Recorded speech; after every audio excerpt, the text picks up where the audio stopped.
Ready? Okay, right. Assalamualaikum warahmatullahi wabarakatuh. Shalom, Om Swastiastu, Namo Buddhaya, Salam Kebajikan, Rahayu. Good morning, ladies and gentlemen. Welcome to this international seminar. We are so happy to see you all here. We hope that all of you are well today. Well, my name is Kriestiani. I will serve as your master of ceremony today. Our distinguished guest, Dr. Pandi Afandi, the chairperson of STIA AMA Salatiga. Our speakers of today's seminar, Dr. Brahim Chekima. Thank you for coming today. Professor Albert Kriestian Nova Adhi Nugraha. And also our moderator today, Dr. Yanuar Surya Putra. And of course, all of participants of today's seminar. We are delighted to welcome all of you in this international seminar on AI-powered marketing in the digital economy, ethics, engagement, and effectiveness. Today, August 5th, 2025. Please allow me to read the schedule of today's seminar. The first session will be the opening. It will include praying together, and then listening to Indonesia's national anthem and March of STIA AMA Salatiga. Then it will be followed by an opening speech by Dr. Pandi Afandi as the chairperson of STIA AMA Salatiga. And then the second session, it is the main session of this seminar. It will be the speech of the speakers, and then it will be followed by a discussion. And then the third session of this event will be the discussion. So all of us can share our feedback or ask questions to the speakers. And the last session, it will be the closing. Later, participants can fill the present list and we will take a picture together. All right, now let's begin our seminar with an opening by praying together in the hope that our seminar will run smoothly. Let's pray.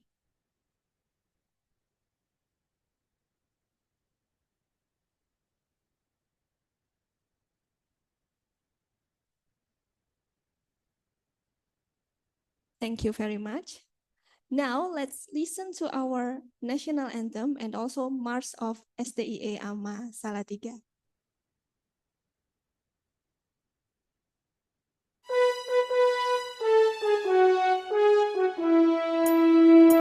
Indonesia, tanah airku, tanah tumpah darahku.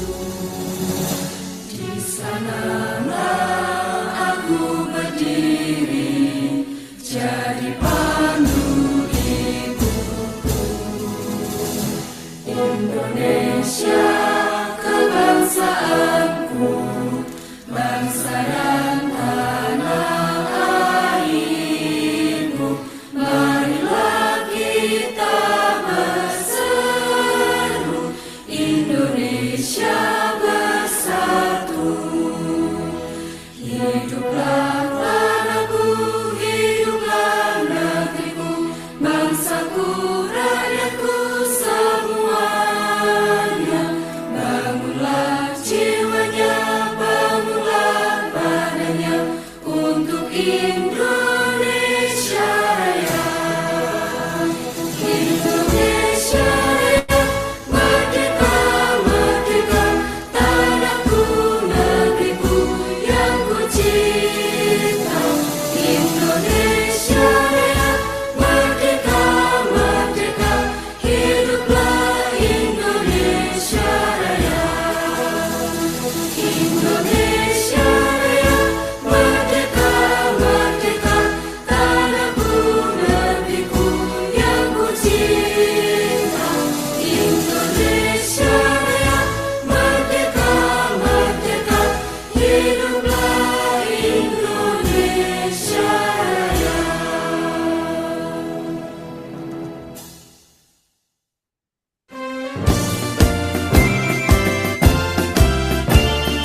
Thank you very much.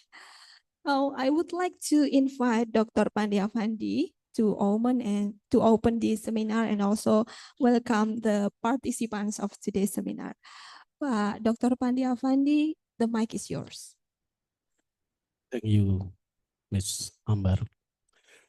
Bismillahirrahmanirrahim. Assalamualaikum warahmatullahi wabarakatuh.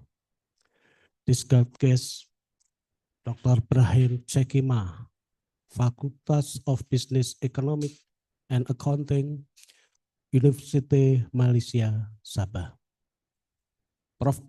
Kriestian Novi, Adhi Nugraha, Faculty of Economic and Business, Universitas Kristen, Satya, Wacana. And Dr. Yanuar Surya Putra, the moderator from SDA AMA Salatiga. Respect lecturers, beloved students, and esteemed members of academic community of SDA AMA Salatiga. Let us express our gratitude to the presence of Allah Subhanahu wa Ta'ala, for it is by high grace and guidance that we are able to gather today at this international seminar in celebration of the 41st anniversary of SDA AMA Salatiga. This event is initiated by the Management Study Program of SDA AMA Salatiga with the theme Artificial Intelligence Powered Marketing in the Digital Economy, Ethics, Engagement, and Effectiveness. Throughout the seminar, I hope that all of us will gain comprehensive insight into the role of artificial intelligence, which has permitted various fields, including marketing. As such, discussion surrounding artificial intelligence continue to be engaging and highly relevant for us to follow. On this valuable occasion, I would like to extend my deepest appreciation to distinguished and competent speakers, Dr. Brahim and Prof. Albert. I would also like to thank parties involved whose name I cannot mention one by one. The students, lecturers, and all participants of this international seminar, I hope will serve as valuable knowledge for our continuous growth and development. Thank you for your attention. May Allah Subhanahu wa Ta'ala bless every step we take. Next, open ceremony. I saying, Bismillahirrahmanirrahim. I hereby declare this international seminar with the theme Artificial Intelligence Powered Marketing in the Digital Economy, Ethics, Engagement, and Effectiveness officially open. May Allah Subhanahu wa Ta'ala to guide our path. Amin. Wassalamualaikum warahmatullahi wabarakatuh. Waalaikumsalam warahmatullahi wabarakatuh. Thank you very much, Pak Pandi, for opening this seminar and also giving us a brief background, why this seminar is held. All right, ladies and gentlemen, now let's move to our main session of this event. We have two speakers in this occasion. the first speaker will be Dr. Brahim Chekima from Universiti Malaysia Sabah. So I think that we have 3 times collaboration with UMS. So this is the 3rd time. In the previous seminar, we have Dr. Oscar Dawson, yeah, and also Dr. Toh Pesung. And so today we are so happy that now Dr. Brahim Chekima can also join us and can share his insights. Thank you very much. And with UKSV, of course, we are neighbor. So we have continuous collaboration with this university. We learn a lot from the university, and we are happy that today Professor Albert can join us as well.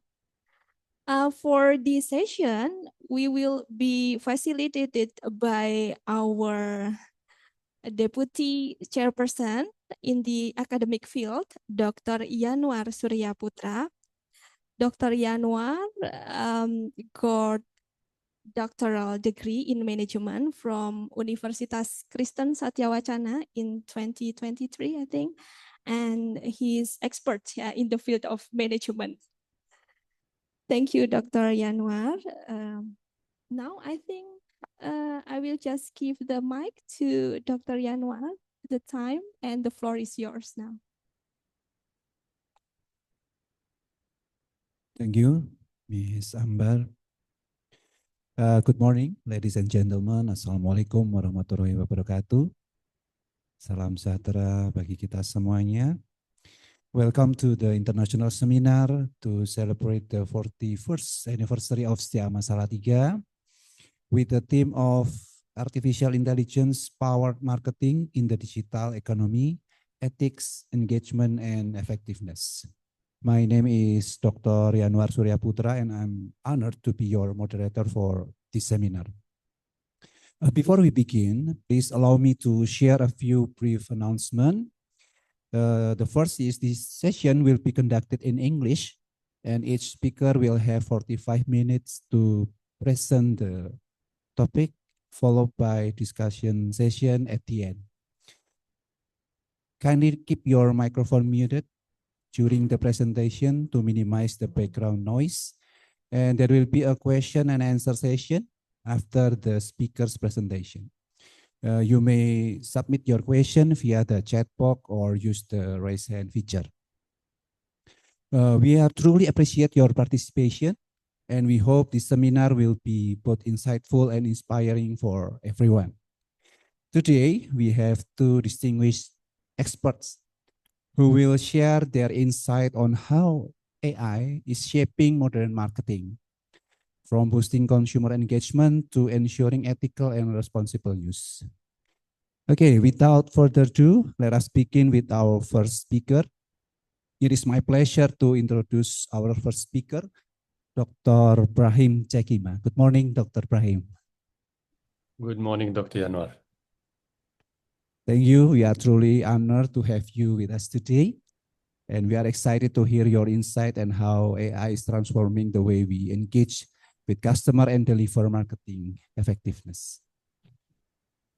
Okay, before we start with the presentation from Dr. Brahim, I would like to read a brief CV from Dr. Brahim. Allow me, Dr. Brahim. In the current position of Dr. Brahim is lecturer in Fakulti Perniagaan, Ekonomi, and Perakunan, Universiti Sabah, Universiti Malaysia Sabah. Dr. Brahim education is PhD in Marketing from Universiti Malaysia Sabah, and also Master of Business in Marketing in Universiti Malaysia Sabah. Dr. Brahim expertise and research interests consists of various fields in marketing. There are electronic commerce, marketing management, information system, consumer behavior, halal product marketing, and strategic marketing.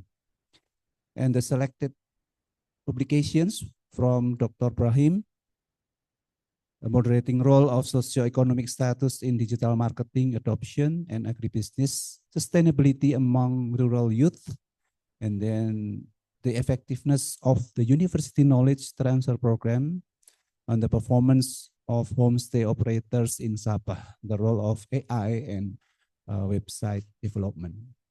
So I think the digital marketing and AI topic is one of Dr. Brahim expertise.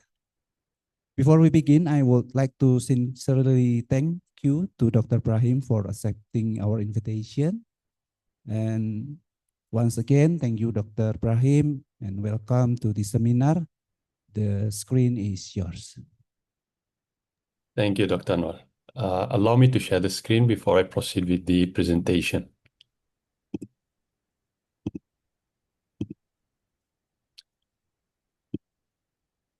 Can you see my slide, Dr. Yanuar? Still in the process, Doctor. All right. Okay, we can see it right now. All right. Thank you for the confirmation.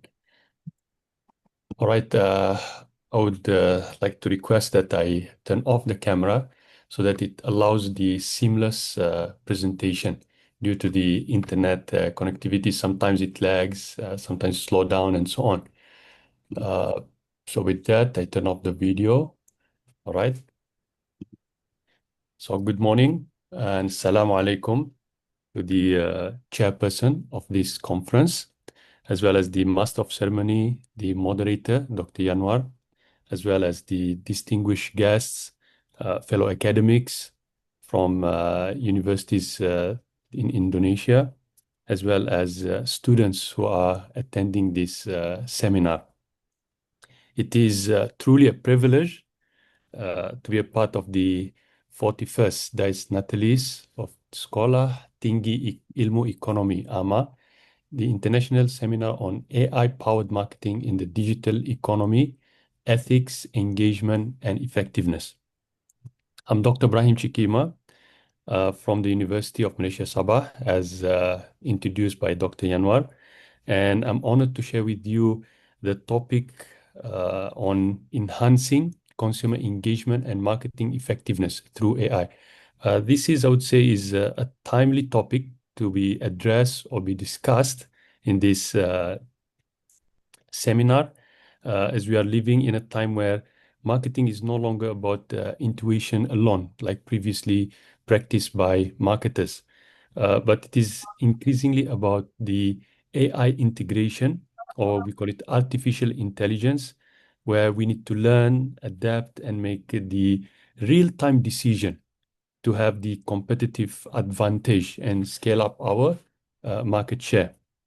So basically, my talk today will be on exploring how the AI is transforming marketing strategies, all right, and how businesses are adopting it, rather than explaining what is AI and so on, because AI becoming something familiar that we are engaged with day to day, even in academic and so on, all right, especially with the students.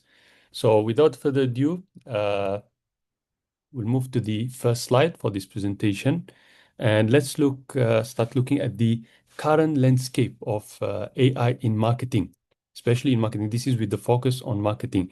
So as I mentioned earlier, AI becoming a part for marketers, all right, to create the competitive advantage, to create the UPS and so on. So it's not a niche tool, but it's becoming a cornerstone for global marketing companies as a strategy. In fact, as we can see on the screen, the global AI marketing spending is expected to hit 244 billion by the end of 2025, and with the compound annual or growing at an impressive 26.6%, which is something significant. And we see as well by 2026, it is projected to even increase to 301 billion. So it is something that we cannot close an eye on it, but it is becoming a part, it's becoming a norm for everyone to adopt this technology, which we call it the AI. Although it has the dark side of it or the ethical side of it, but it is something that we cannot neglect. Like in academic, we call it publish or perish. So when it comes to business as well, businesses are existing in the market, or business entities, to gain profit. So if they don't adapt, they don't learn, they will be left, right? So we can see the projection, the potential of AI use in marketing landscape. And we can see like Coca-Cola, companies like Coca-Cola, for example, they have even used ChatGPT itself, which is the most common AI tool, to create their campaigns, all right, creative campaigns, and to co-create content with their consumers as well. So this has given them the competitive advantage, or what we call it like hyper-personalization, things that marketers are using based on the AI, or that what AI has enabled them to do so. Another thing that why we are using, or why we are promoting AI, or why we are talking about AI-driven marketing, we can see that there is few things that is compelling. The statistics that I'm presenting on the slide, you can see that companies have seen 33% increase in customer lifetime value, all right, through the AI-powered journey. They have measured it, and they have got the outcome as 33 increase in lifetime value. So they have increased their directly to translated, the profit has increased by 33%. And we have to bear in mind, when one consumer increase their lifetime value, this will be like what do you call it? Something that we call EWOM. The consumer will uh, tell others in the virtual space, all right, in the social space and so on, about their experience with the product. And this can increase as well the lifetime value of other customers or other prospects who haven't even become a customer for that brand. Next is the engagement as well, all right, has surged or boosted by 87% when personalization is driven by AI rather than using human, because it is limited and sometimes human cannot read everything about the consumer. So AI, it is fed, it is trained, GPT and so on. So it can read the consumer better than a human themselves, all right? And it cannot get tired. And it works 24/7 around the clock. There is no rest for it compared to human. And as we know as well, businesses nowadays is not limited to geographical area. So this is what we call about how AI is helping the personalization, reading consumer sentiment and so on, because consumer can come from our country and can come from abroad, whereby the time zone is different. So AI can work around the clock. Next is the content creation. It becomes 50% faster, or even in some cases. All right. That means when we talk about this, companies can have more campaigns and better testing, as well as faster iteration that will result in increase of ROI. Before this, we have to depend on human as well, all right, sometimes third party, to come up with content for our company. And sometimes they don't exactly understand what we want, and they take time because we have to queue. We are not only their customer. And even when it is in-house person who come up, or content creator, and doing things manually, it takes time as well. So AI has helped us to create the campaigns, content very fast, posters, videos that we are exposed to on social media like FB. We can see it on TikTok, we can see it on Instagram and other social media platforms. Next is the explore how AI engage consumer more intelligently, as we are talking about the consumer engagement on today's topic. So the first one, AI drives automation and efficiency, all right? And just think how about Canva, that everybody use it. And they have this Canvas magic right, all right? So think how it can help us to generate content in just a few seconds. HubSpot is another example. There is another tool. They help us to come up with the content that is very fast. This is what we call efficiency, all right? And automation, we don't have to do anything. We just give the prompt, we tell them what we want, and they get the content ready, all right? And it also enables for precision. When we talk about automation efficiency, it results in what we call it precision, which is targeted as what we want it. And for example, for automation efficiency, we can see Mailchimp, all right, and Adobe Sensei. These two actually, they can, for example, they can handle email timing.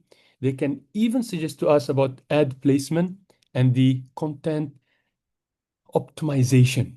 Not only come up with the content, but how to optimize certain content to a targeted consumer.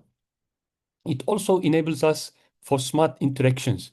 This is another advantage of AI, or how AI is changing or shifting the marketing paradigm or platform or landscape via the chatbots. All right. Previously, the chatbots are something that is fed and it is fixed. Nowadays, these chatbots are not fixed, all right? But they can play around based on our feedback as a consumer, our emotion in replying and so on. So they can guide us better, all right? And the last one on the analytical front, all right? Because AI, it always plays with predictive analytics. And this predictive analytics has come before the marketing has started to integrate or use this feature of AI, all right? It is used usually in language, or what you call it, NLP and so on, all right? So based on this, an example of predictive analytics is Spotify, all right? Recommendation engine.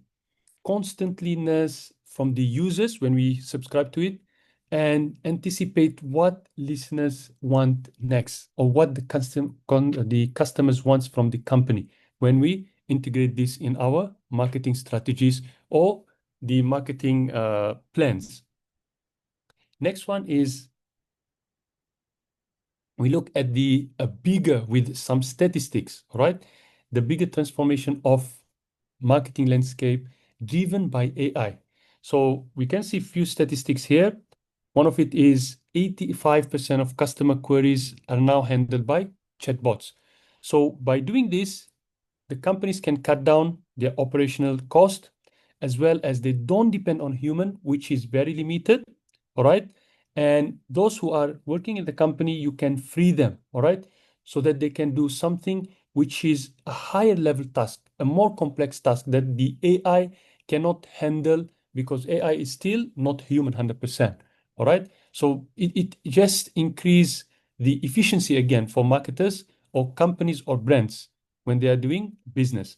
Another one is about 78% of businesses, they mention or they say that AI has accelerated their decision making, all right?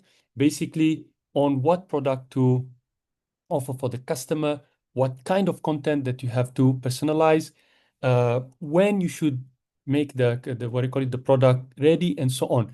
Not only that, it even help companies, all right, to make decision which company, shipping company that you can use, or which route that marketers can use to deliver products. Because we know today brick and mortar businesses has decreased relatively, again, relatively to e-commerce businesses. All right, more consumer are shopping from online rather than brick and mortar or the physical shop. All right, we didn't say it has stopped, but relatively or comparatively, the online marketing or online shopping has a higher or significantly higher percentage or market share compared to brick and mortar shopping. So this helped them as well, how to make decision to get the product delivered timely.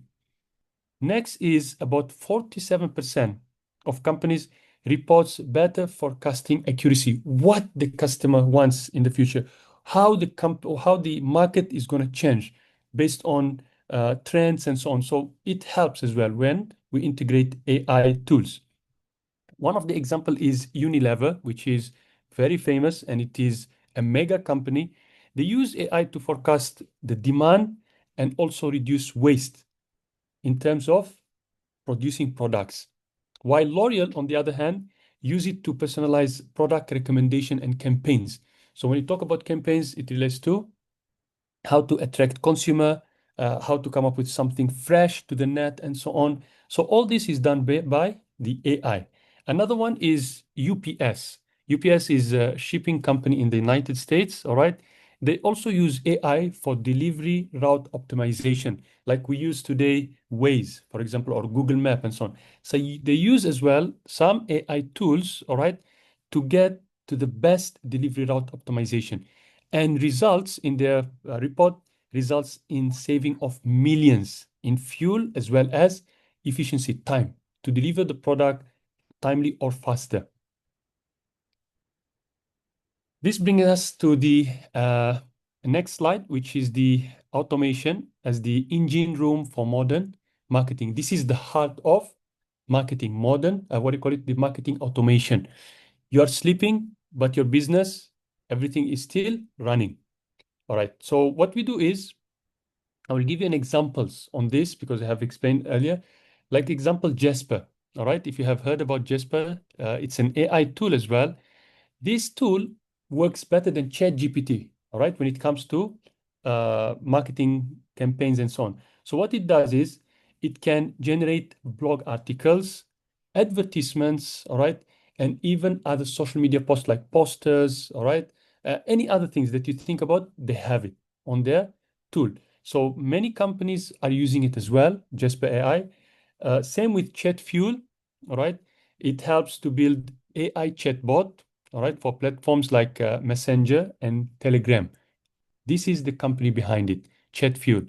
And another one is PhotoBucket. This is a real-world case, all right. PhotoBucket used the AI, if I still can recall, to reduce their customer response time by about 14%, all right. And this, what it results is, it becomes like a game changer, all right, in retention and satisfaction of consumer, because consumer becoming more satisfied with the response of this chatbot compared to chatbot that is not fueled by AI. Another one is, I would miss this one, all right, we go to this one, AI-powered personalization at scale, all right. So this one is how we do the mass personalization, all right, or how AI enable us to do personalization. Because when it comes to AI, we're not targeting the customer at mass, but we are targeting the individual customer, which is even better. So this is what we call it personalization.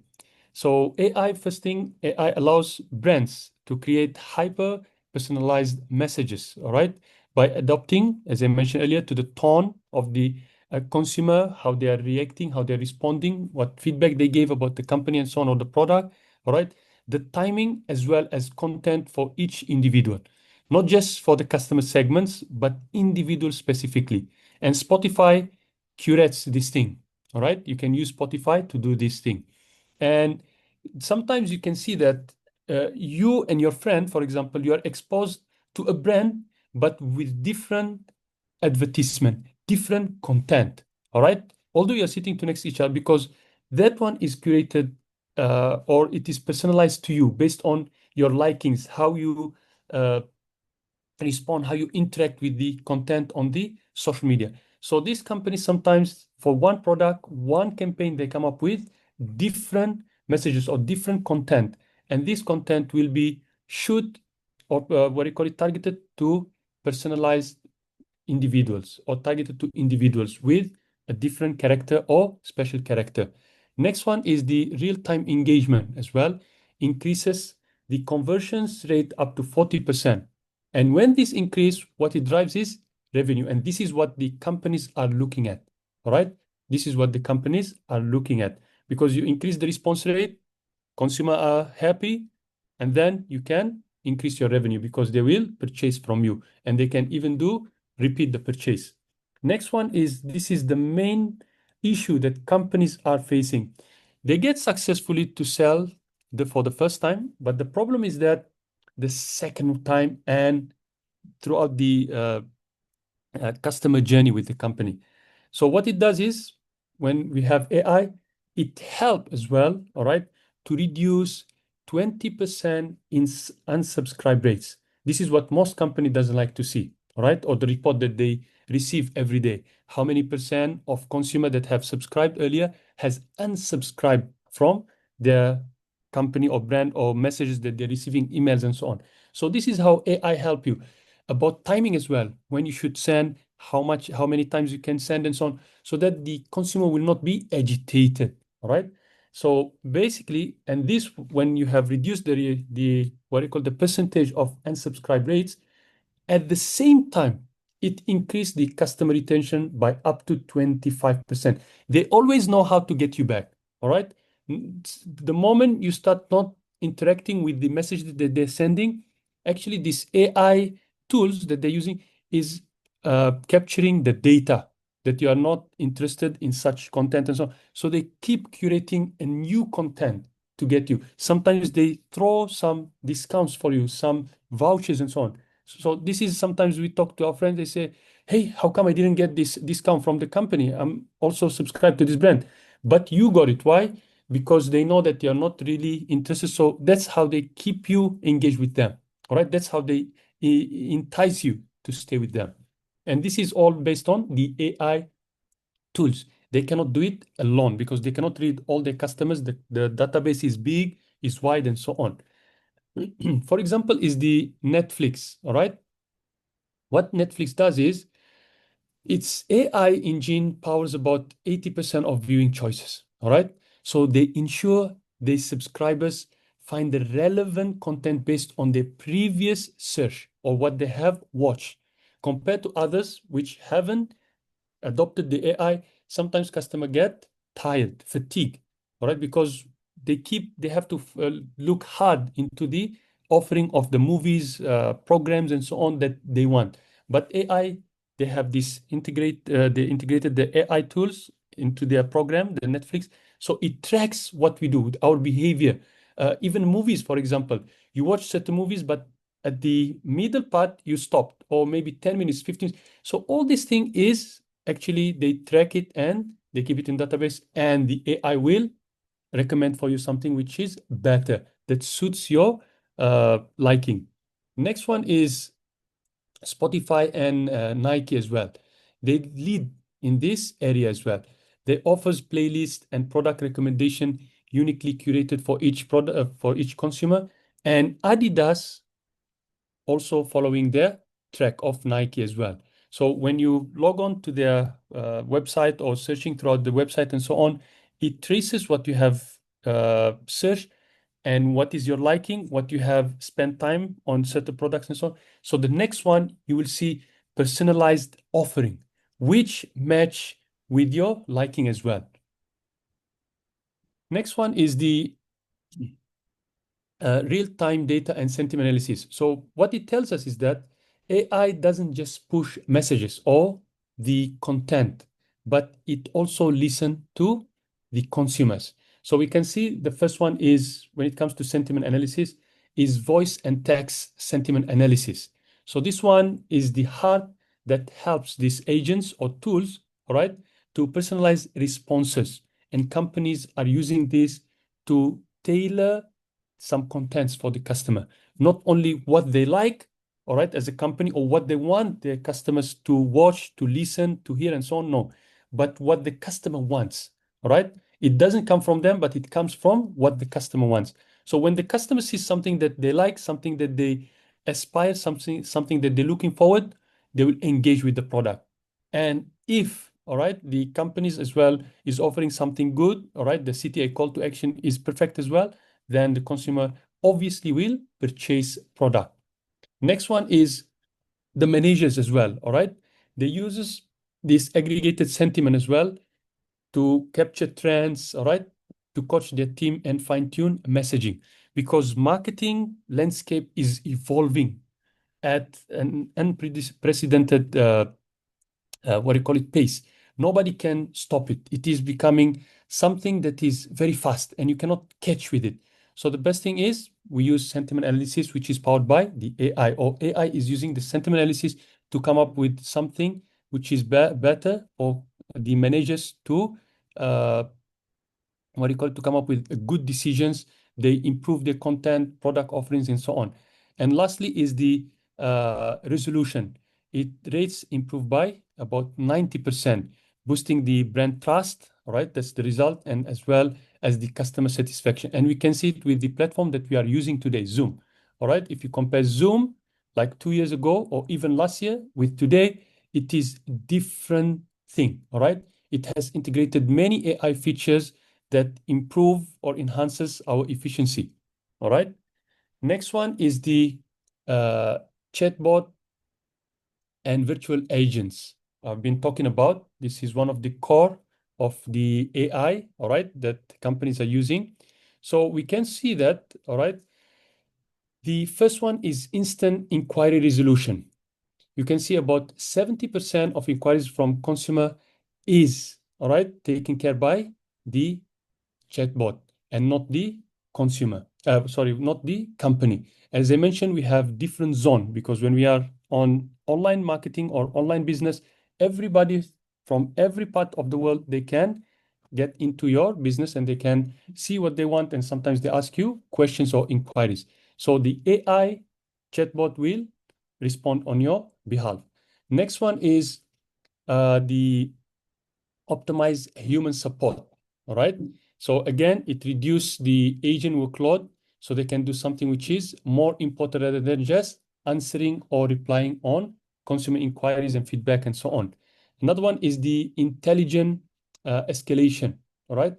So on this, as well as the enhanced satisfaction, we can see the H&M chatbot, which handles the FAQ and forward unique queries as well to live agents. So they optimize the live agents. They don't waste time. So this is what we call intelligent escalation. The chatbot comes first, all right, the like frontliner. If they cannot solve the problem, only then they will escalate it to the appropriate live agent. So balancing the automation with the human touch. So the customer will become always satisfied because at the end of the day, their inquiries can be settled. And we can see the example of some banks, all right? They use this virtual financial assistance to help their customer. I believe even in Indonesia, banks are adopting this as well to manage finances, track spending, and even pay bills. All this is through the conversational AI, all right? And next one is the thing when we want to adopt. We can see that AI is very promising. AI helps automate the marketing, what you call it, strategies, the content and everything. But it comes with some challenges and barriers. And this thing, before we talk on marketing landscape, we can see it on the education sector as well. Like us, I believe most of the attendees are from education background, attached to universities and so on. We see this problem happening, all right, or taking place, whereby we have a lot of AI tools, but we are limiting the students, all right, potential to use them with the excuse or reason about the ethics, because they keep like plagiarizing or they just overuse the AI. So when it comes to business, all right, on the education part is true, all right, partially true, but when it comes to business, we don't talk about this, all right? It's not becoming something that is alarming when we talk about ethics in AI. But there is a framework which I believe the second speaker of today will educate us on that and share his thoughts. So when it comes to this one, the challenges and barriers to AI adoption, the main or the core problem is that people, they don't want to learn AI because of the ethics. They say, if I learn it, then I'm not using my brain. It is not coming from me. It is not authentic, all right? So they talk about the authenticity becoming the argument about AI adoption. So now, because of that, what happened today in many countries, all right, or big companies, first one is lack of strategy, all right, because they don't want to learn AI, so they lack in terms of strategy. They didn't keep up with the pace. So they don't have a clear roadmap on how to use AI, all right. They don't even offer to their, what do you call it, the employees AI education, as well as continuous training to catch up with new tools, new apps, new features, because we know AI is faster than any technology that we have come into knowledge. The second one is the AI talent, all right? The talent themselves in shortage, all right?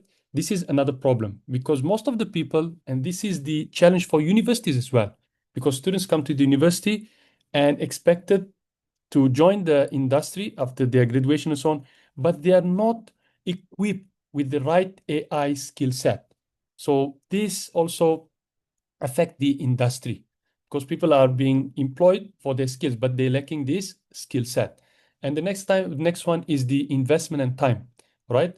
So as we know, significant investment in AI tools and time for mastery are underestimated, and which cannot lead to the full potential being untapped. We have a lot of potentials when we use AI. We can see a lot of companies are using it and they are reaping the benefits.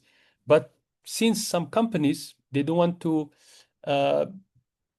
adopt the AI, first thing, they will lack strategies, they don't have the right talent.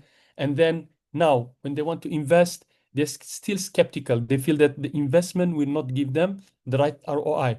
And they also need time, all right? When they want to train their, employees and so on, their staff, this requires some time to learn and adapt and exposed as well on how to use the AI tools or agents. And the last one is human AI balance. This is another challenge, all right, for companies to balance between the AI automation and the human intervention. The reason is that they're afraid, all right, that they will lose the human brand voice, all right, as well as when they are managing the relationship with their customers, they're just relying on chatbot and so on, and as well to address complex issues. We can see some companies like in Malaysia themselves, all right? We can see AirAsia. AirAsia is being complained by many people, but the reason is that they're still there, I personally believe, because they don't have a good competitor. When it comes to managing their customer relationship, especially on flight rescheduling, missing flights and so on, it is very frustrating to get in touch with human or live agent. It is always about chatbot. Their chatbot has improved, all right, solving more problems, but still, this is the one of the challenge, we would say. Some unique issues cannot be solved, and sometimes consumer have to go to their physical office, which is not available everywhere. It is limited where they open their physical office. The next one is the summary and key takeaways, all right? And we can see, for this one as well, the human and AI balance, investment time, talent shortage, lack of strategies, and so on. We can see successful companies. Just to give an example, I gave an example on the human AI balance. Now, on overall, we can see that Microsoft, IBM, Adobe, all right, all these are actively investing in AI literacy, all right? They're educating their staff, all right, and also providing the ethical frameworks so that they don't engage with anything unethical when they post something or they come live, all right? And they help their workforce as well, their staff, employees, and so on, to understand not just how AI works, all right, the normal one, but how to use it responsibly. And this leads to the next speaker that he will talk about this. And also by providing this education, continuous training, they help to bridge the gap of whatever is presented on this slide. And they can tap, all right, into the potential of AI in accelerating their business and increasing their share in the market in whatever business or landscape they are in. And the last one is the closing, all right? So as a closing, I would say, all right, or the summary for this presentation, AI is no more as an optional thing for marketers, all right? But it is something that fundamental. All marketers has to adopt it, or all brands has to adopt the AI, all right, to improve their strategy as well as the creativity when they are dealing with their customers. Because customers nowadays, they don't really know what is loyalty, all right? Loyalty comes from what they gain. So what they gain is based on what the company can give them. And what the company can give is based on AI. Only then they know what is the trend, the best product, the best price, the best timing to give, the right delivery time. All this can be helped by the AI, how to manage their customer relationship when they have problems, inquiries, and so on. And when it is used correctly as well, I would say it improved the personalization, which becoming something that all the individual consumer looking forward, as well as the speed and cost efficiency in selling, managing their customer products, storing things, and so on. And the last thing would be the ethical thing, all right? The transparency, we still need the human-centered design. All right. And with that, thank you so much for your attention. And I hope this session has sparked some ideas at least, all right, or encouraged some critical reflections based on the statistic that I have put forward and highlighted the exciting but responsible, I would say, path ahead of the AI-powered marketing. Thank you so much. For your insightful and thought-provoking presentation. We know that how AI adoption is one of the most important thing right now for the marketers and also for the consumers. Once again, thank you very much, Dr. Brahim. Now we are going to have a discussion session. All the participants who join in this seminar today, you can ask questions through the chat box or raise your hand. And I will give an opportunity for you to ask the questions that Dr. Brahim is already shared.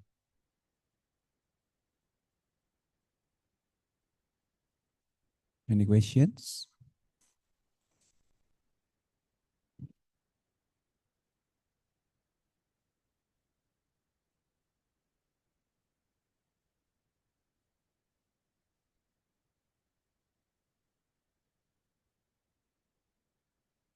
Don't be shy.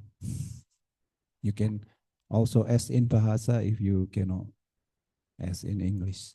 So, Ya, saya boleh berbahasa juga. Saya berasal dari Algeria, bukan dari oh, Malaysia. Ya, saya international staff, tapi sudah menetap di Malaysia 30 tahun. So, saya boleh berbahasa. berbahasa Melayu dengan lancar, Dr. Brahim. Ya. Oke, please silakan. Ada yang mau bertanya?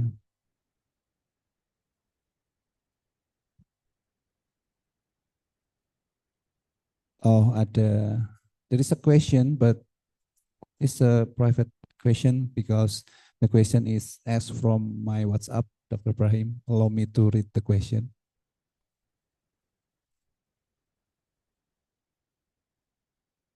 Okay, the question is about how to build customer engagement and marketing effectiveness for the small and medium enterprises. As we know that small and medium enterprises is dealing with all the challenge and barrier to AI adoption, like you shared before, and how to solve this problem. Thank you. All right, thank you so much for the person who asked this question. Again, this is a good question. Sometimes, again, marketing, we have to use the AI. It's different from education, all right, or academic that we rely on AI. But when it comes to marketing, when we don't know, this is the right time actually. And the right thing that we need to do is to go to a simple AI app. For example, just give you an example is ChatGPT, all right? And we ask this question. So what the AI will give you as well, they will lead you to ways or tips on how to do this. And you can even ask them what apps or agents that you can use, all right, to handle all these things. So it tells you from the content how it should be, how you should do AI chatbot as well. They can even help you. There are even free ones, all right, that you can subscribe and build on your chat bot if you are on online business, all right. Even your business is not online, you can ask. So they always suggest to you, and you start to discover things, and you see which one suits best your business. They can tell you everything. Even when you want to make up some videos as well, you don't need people as well to do it, or the third party nowadays. You can just give prompts to the what do you call that, GPT, not ChatGPT, GPT, which is the AI tool, and they can come up with the video design to you. And you can always ask them for personalized or customization after they give you the first one. Pictures as well, they can do it.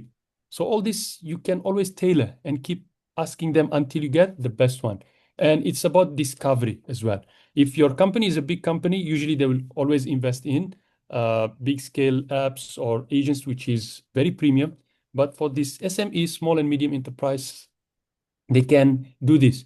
Even for my students in digital marketing, I teach them and I tell them each business is unique. So the first thing is when you don't know anything, just ask first ChatGPT. This is the easiest, all right? The free ChatGPT. From there, they will lead you on what is the funnel that you can create to address whatever you ask, all right? Because there is no one answer to this. As I mentioned, AI is about personalization. So even your question is not something which is general, but the general answer would be this one. This is the first step. Go back to that and ask. They will lead you, and you will get more and more leads how you can develop all these issues. Thank you. Okay, thank you, Dr. Brahim. So for the small, medium enterprises, they can choose the simplest AI to use, and then they can get another AI that can help their effectiveness and also engage with their customer. Okay, thank you. There is another questions from the chat box. Yeah, I can see that. If you allow me, I would respond to that, Dr. Yanuar. Sure. Yeah. By the way, to the previous question as well, just to share my experience, we also have this program, we call it Asnafpreneur. It is sponsored by some banks in Malaysia as well. So this Asnaf, so we know it when you talk about Asnaf means those who are in need, all right? So what the bank will do is to give them some seed money, all right? And we provide to them hands-on training. So it's the same thing. Those people are not literate with the AI, but we teach them. The first one is ChatGPT. We just make them familiarized with ChatGPT, and the prompts that they put is not the final prompt, but we tell them, ask ChatGPT what is the best prompt for your intention, what you want to do, and then the ChatGPT will give you the prompt, all right, even in Bahasa. So from there they start and they ask following question, what we call it chain question. Then they get the answer or leads them to what they want. And this is based on experience. About, I would say, about 60 to 70% show that their business is successful now after 1.5 years since we did the program. And next week, we are going to organize another one. So we left them after that, after 3 months of training. And now we evaluate again 1.5 years after. They're still surviving and doing well. And they're adopting the AI, and some of them becoming even better than us because they're in the business arena. Now, the answer to Rina Sari. She's asking about the Gen Z. They're becoming less loyal to previous generation. So how AI-driven marketing strategies build stronger and lasting engagement? All right, this is good. As we mentioned, Gen Z, Gen Alpha, and so on are people who are not patient, all right? They cannot wait long. They want the answer to be promptly from the brand. They want to be given something that is personalized to them, something that match with their taste and so on. So AI, as I mentioned, they will curate the good content that is fit with your liking, with your acceptance, or how you cognitively process the information, all right? So even the content, it doesn't become a content, normal content, but it become infotainment, all right? Infotainment means they give you the information about the product coupled with entertainment. So the acceptance rate for you will be higher. And they always, as I mentioned, they always keep update with you. When it comes to CRM, what they do is they know timely when to send you email, and they see if you are not responding, you're not purchasing from them as often, they start to give you some, promotion, some dynamic discounts only for you so that you come back to them. Because it's not about the brand loyalty, it's about the value loyalty. What you get from them is more important. Previously, yes, it's brand. People becoming, blind, as long as the brand that they like, no matter whatever they offer, even if their offering is inferior, they still stick to the brand. But for us now, it's about value loyalty. It's not about brand loyalty. Brand loyalty is something that is outdated, I would say. Right? Thank you so much. Next, from Slamet, Dr. Yanuar, if you allow me, I go through the questions. So, Doctor, can you show us what kind of AI that can collect consumer behavior on retail market, specifically in Indonesia? Well, when we talk about data collection, all right, collecting the consumer behavior on retail marketing, there is no app that is specific to geographical area, all right? It's not, but it becoming something that general. You can go to HubSpot, you can SEMrush, you can use, there are many, all right? And the best thing to know which one, you ask, for example, ChatGPT, again, this is just a simple thing, a simple task. You ask ChatGPT, say, this is my business, all right? And what app is best for me? From there, it can list for you and it tells you the pro and cons for each. And you start to, again, discover these apps or these agents, because there is no one size fits all. Again, it's not about, I cannot tell you specific, but there is no something specific only to Indonesian market, because when they collect the sentiment, they collect the voice from the social space. So any app can do. All right. Thank you so much. And there is one more questions from Pak Anggung. Maybe Pak Anggung can ask directly to Dr. Brahim. Oh, there is another one. Yeah. Yeah. Pak Anggung is one of our lecturer. I see. Anggung. All right. I can see if Dr. Yanuar allow me, maybe I will respond since it's written there. All right. First of all, I will go to question B first. All right. The gap of the rich and poor problems. All right. The first person who asked question is about the SME. All right. So AI, or what we call it like online business, on online marketing, coupled with AI, actually it paved the way for everyone from different social status, education background, and alike, so that they can learn AI. AI is not something that is difficult. We are not learning about the algorithm, right? But we are learning about the use, the output of it. Like what we are using, like on social media and so on, it is actually very easy. And this is what we call it automation again, all right? AI is about automation. It's not about we do things manually and then it will guide us. No, it is about giving the right prompt, all right? And then it gives us the content or generate the content that we want. The content doesn't mean just a content by itself that you're going to publish, but strategies, in terms of strategies, in terms of choosing the best thing, like what's this person name? Slamit, right? He asked, or she asked about the app that is best to collect consumer behavior. So AI open up the door for everyone to learn. And if I'm not mistaken, you can see this one not about AI, but it's about access, all right? Access to market. You can see there is a movie based on a true story in Thailand, where there is a person, what do you call it, Riders or something. It is on Netflix. It's famous. Consists of 9 episodes. I watch it. It shows a person how he entered the market, and it is very tough for him because they don't use what do you call it, technology at the beginning. And then he sourced the technology, AI technology from China. And that opened up a gap for him to fight or to compete with a company which is well established just because of the technology. The technology is better. All right. And the increase of unemployment problem. Again, when AI is in force, all right, actually it opens up more opportunities to people. It doesn't stop us, all right? It doesn't stop, but it increases the efficiency and it opens up new opportunities. These opportunities, all right, has been discussed at the World Economic Forum as well, which until now it is still being explored. More and more opportunities actually is coming. The workforce is changing. New jobs are coming up in the market and so on. So it's not similar to what we see in the past. So saying that it will lead to high unemployment, it's not really. Because, for example, you lose job because of AI, but you can open up a business by yourself, all right? And businesses actually from AI, it will create the equality, all right? Because more people are in the market, everyone is sharing from the pie, and everyone will get just enough. Rather than what we are seeing, the parity of today, the rich and the gap between the poor is too big, all right? Because only the rich are what do you call it, controlling the market. So slowly, the AI is helping those who are less fortunate to enter the market and selling their products as well, like the ASNAF, all right, the program that we had.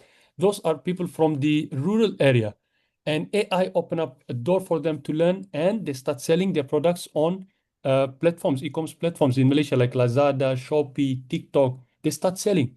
Before this, and they are aged, like 50 years old, 55, 48, and so on. No education literacy and so on, but they start to learn slowly, and it creates actually employment for them. They get source of income. And the last one, education problems specifically for the social law. Yeah, I think I have covered the education as well. So it's not about education, all right? It's not about education literacy, but AI has go beyond that. Anyone can learn AI, all right? Even, for example, my mother herself, all right? I teach her few things about AI. So she learned about it and she use it for just daily things. For example, how to use ChatGPT. This is a simple thing because her needs is not like ours. She's about 70, but just to ask questions and she can get the information integrated in one answer, not like asking Google. Because asking Google is becoming outdated, although they have integrated the AI summary and so on, but you can ask for even a simple question. So more for businesses you ask and they will lead you to many, many potential things that you will see. All right, I'm curious. The next one is, if Dr. Yanuar allow me, Okay, there is another question, isn't it? one more question. I don't really get the question. Maybe Dr. Yanuar can help. I will read it for you, Dr. Brahim. From Pak Muhammad Barkoa. What your share is very insightful within the corporate or enterprise context. I am curious, do you think these ideas could also be applied in the higher education sector? As a private university, STAE AMA is currently exploring strategies to attract more students to our campus. Does your university also use AI for marketing? That is the question. All right. So this one, yeah, more on practical marketing strategies to attract students. All right, now I get it. Well, again, this is the thing that I mentioned earlier. Most of the organization, especially in the East, they have this tendency to think, all right, to think that AI is something taboo. We shouldn't talk about AI. We shouldn't cut open using AI and so on, even replying emails, doing things, because people will see you with a negative perspective that you are not genuine. But actually, like I always tell my students, all right, when you come to see me, I tell them, or you come to class, what do you use? Do you walk or use a car or e-hailing, motorbike, and so on, cycling, whatever it is? So they tell me, most of them, they'll say by car. Okay, that's good, I say. Now I tell them, how do you finish your assignment? They say using laptop. So you're not writing. They say yes. How do you calculate things? They say using calculator. I said, this is just an analog. I say, good. Then why you don't use a pen and a paper and calculate very complex mathematical questions and so on? They say because efficiency, because it is easier and so on. So I say similar to AI when we adopt it today. You use car rather than walking because it saves time. And sometimes, yes, we walk and it is beneficial for the health and so on. But using car is faster, safer, and you are, what do you call it, kept from the extreme weather, from sun or from raining as well. And when you're doing your assignment, looking for information, all right, writing, and all those things, I mentioned to them that you're using laptop. Why? Because it enhances the efficiency, productivity, and so on, rather than going to the library, going book by book, checking. Journals are not printed, usually are just online. So you use it as a mean to achieve what you want. So when it comes to AI, this is the problem, all right? The West are ahead of us. You see all the leading companies in the world, none of them don't mention it. They always tell you that they use AI for the marketing. So now talking about my university and talking about STI as a contextual example, we are not using AI for marketing yet. That's what I see, how they are attracting students. They still go for expo, the traditional way, where the Gen Z, Gen Alpha, they don't go there anymore, all right? It is not attractive for them. For them, all the information will be on that phone. So the phone, how to reach them is through AI content, through AI strategies, and so on, capturing the data of how they are interacting on social media space and so on. But our university, sadly, are not doing that because it's still seen like a taboo, even for education. Although our the higher education ministry have provided a framework, But still, if someone talk about AI in open, he will be labeled as fake, not authentic, and they are cheating. But you see in the West, even journals, we are academics, all right? Even journals, they tell you, just state a disclaimer, or what do you call it, that you have used AI to get this paper done. And I'm not talking about any journal, but high impact journal in Q1, WS, Scopus, they allow as well, because they see that the main idea will come from us, but we improvise when it comes to writing, improvise based on AI. So again, for marketing, if we use AI, it will be good. ST as well can have this opportunity. All right, the marketing team, again, like the challenges, they have to learn, all right, do the training, and they can get more students. Sadly, our university is not doing it. And even my China student for PhD, they even tell me this. They say the marketing for, because I ask them, how you know about UMS? They just say a friend informed you, that's all. But they see other universities, all right, in West Malaysia, especially the private, are adopting this. Their content becoming very personalized, all right? You can see creative as well. And all this comes from AI help or AI powered tools. Thank you. Okay, thank you, Dr. Brahim. Well, I guess one thing that we should do is change our mindset about how we deal with AI. So we can use AI wisely and we can help us to gain more competitive advantage. Thank you very much, Dr. Brahim. We have already finished the question and answer session. I will share a bit of conclusion from your presentation. So AI is no longer just a marketing tool, but a vital component for gaining competitive advantage. And in conclusions, AI is transforming marketing from routine operations to intelligent, adaptive strategies to boost engagement, efficiency, and personalization at scale. While its adoption brings remarkable advantage, business must overcome strategic, talent, and resources related challenge to fully harness its potential and maintain a balanced human AI approach. Thank you very much, Dr. Brahim, for that insightful and very mind-blowing presentations. We have a lot of information that we can get today. On behalf of STM Salatiga, once again, we appreciate your time to presenting your material about AI effectiveness. Thank you, Dr. Brahim. Likewise, Dr. Anwar, I would like to extend my heartfelt thanks for the extending invitation to be part of this international seminar in conjunction with the 41st Dice Natalis of the Sekolah Tinggi Ilmu, all right, Ekonomi. And I feel very privileged to be part of it. Thank you so much. Thank you for the opportunity. Okay, thank you, Dr. Brahim. Okay, we will continue to the next sessions. We have Prof. Albert that already joined in our sessions. Now we are move on to our second speaker. It is my honor to welcome our second speaker, Prof. Albert Kriestian Novi Adhi Nugraha, SAM and PhD from Satya Wacana Kristen University. Good morning, Prof. Albert. Yes, good morning, Pak Yanuar. Thanks for having me. Thank you.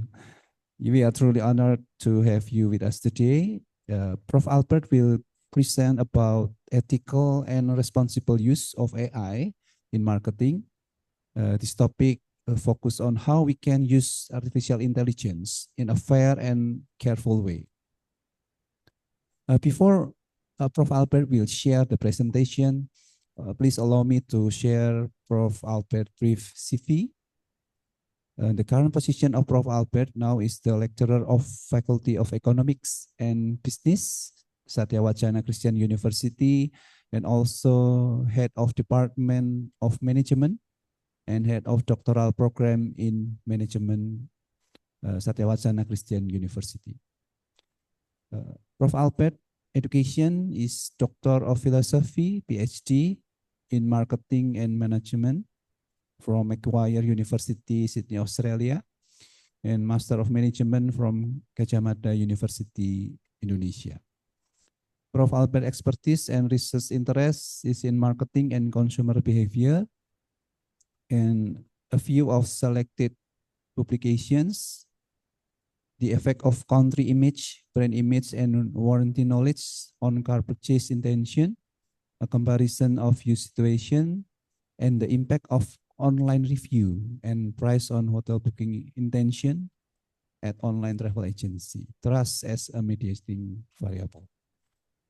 Once again, I would like to express our gratitude to Prof. Albert for kindly agreeing to be a speaker in this session.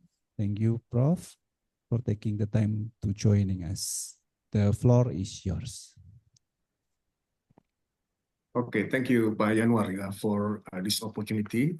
Thank you, everyone, for having me here to present the topic about ethical and responsible use of AI in marketing. Yeah, I will share my PowerPoint today, and I think if we talk about at the beginning, if we talk about the AI, I think AI is not really immediate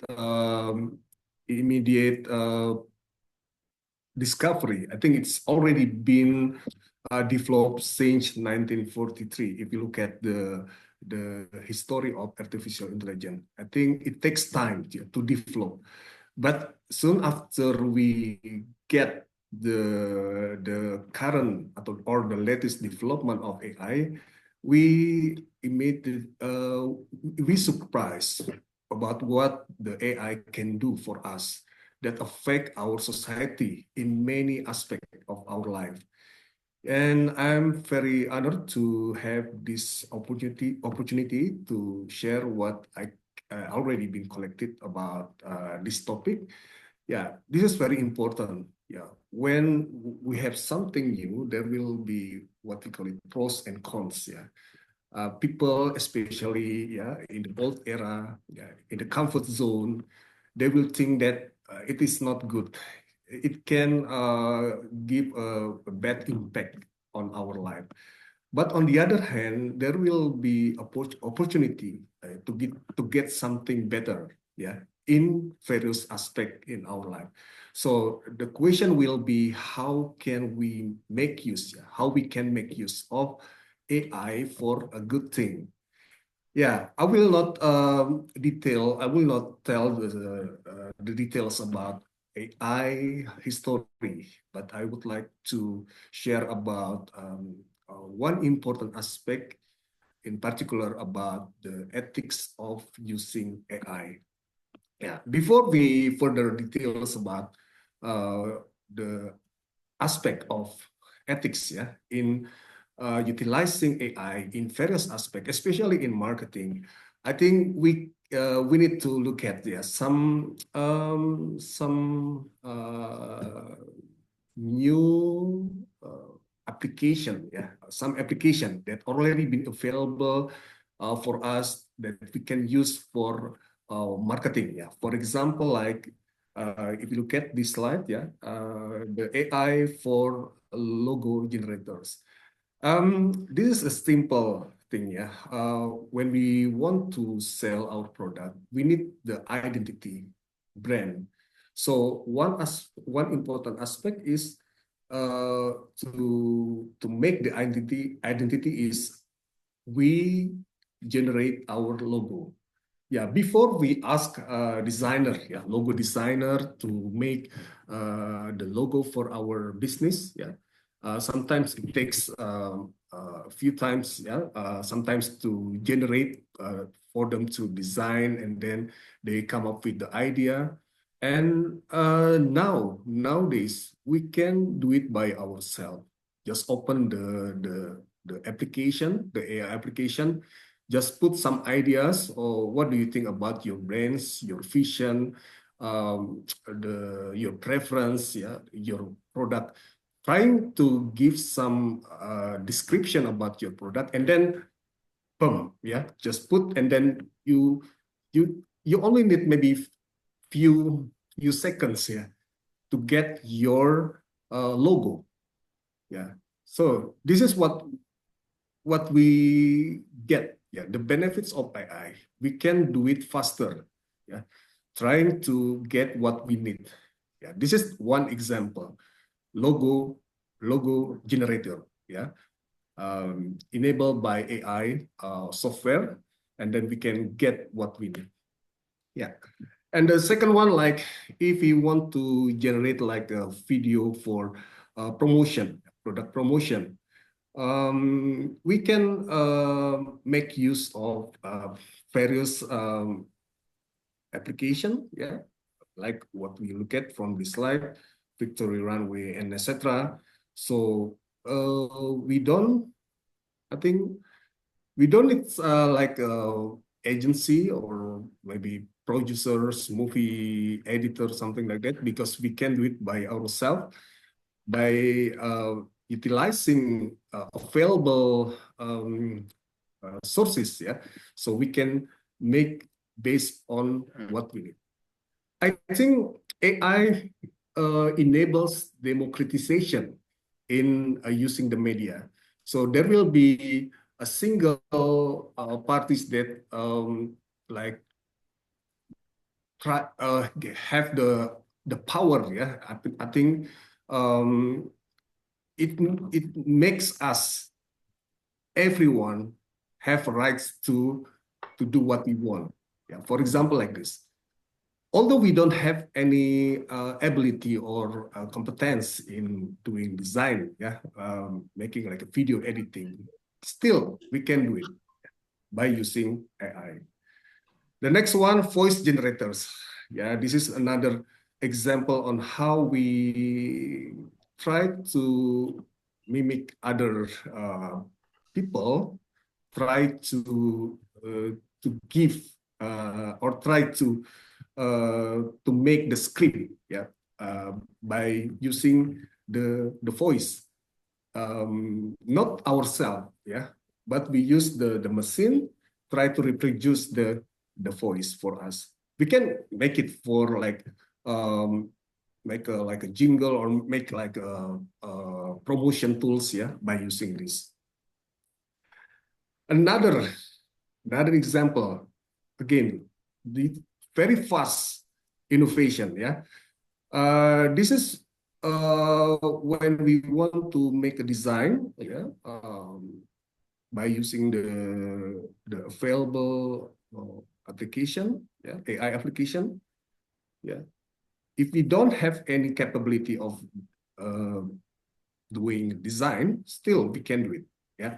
So this is the example. Okay, in the marketing, big companies, I think, already use the AI. Yeah, for example, like Unilever, they use AI to create contents, very custom content, and then how they can make this content by by trying to capture all the information through the social media, and then they use the information, and then by having that kind of information, they create the contents. Yeah. So by having the AI, they develop AI cooperating with other company, and then they have intention to reduce the advertising costs. Yeah. And then they can create so many contents. And then it is interesting. By having this kind of technology, they can do conversion. Yeah, the conversion rate. Yeah, between the offer through the actual purchase, it is very significant. Yeah, I think. I think in the future there will be more and more companies will utilize AI. And this is what we call AI development enable us to apply, I think, very clear about the marketing concept. Yeah, in the marketing concept, we talk about customization for a single, for individual. Yeah. Before we understand the concept of B2B or B2C.